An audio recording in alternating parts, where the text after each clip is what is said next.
forgiven servant.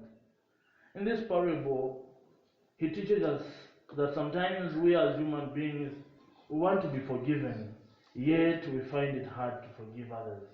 But he teaches us that we have to constantly forgive, to forgive even when it hurts.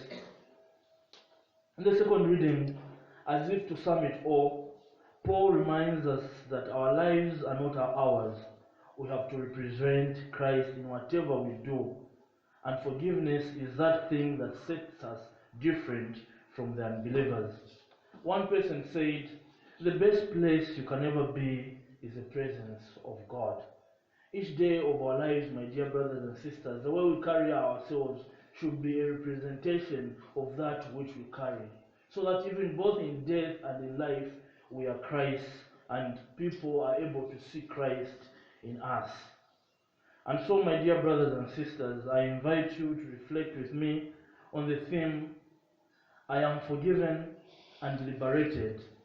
Lord, teach me to forgive so that I may set myself free and set others free too. I am forgiven and liberated. Lord, teach me to forgive so that I may set myself free and set others free too.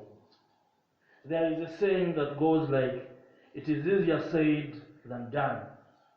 Atukulanda akyalyanguka numba okubomba ekyashupisha. It is easy to talk about forgiveness, but today each one of us, my dear brothers and sisters, has an opportunity to ask ourselves, am I able to forgive?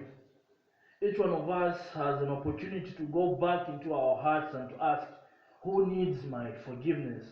Which people, who am I carrying in my heart that I have to let go, that I have to forgive? Sometimes we actually need to forgive ourselves. What haven't I forgiven myself for? What thing in my past do I have to let go? Many times in our lives, we find ourselves using this sentence. I've used it sometimes, and I'm sure many of you have used it.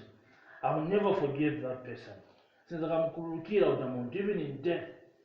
And there are many such people that you have not forgiven, even in death. There are people that are long gone, but you have failed to let them go. But today, my dear brothers and sisters, we are reminded that having been set free ourselves, we have the duty as Christians to forgive.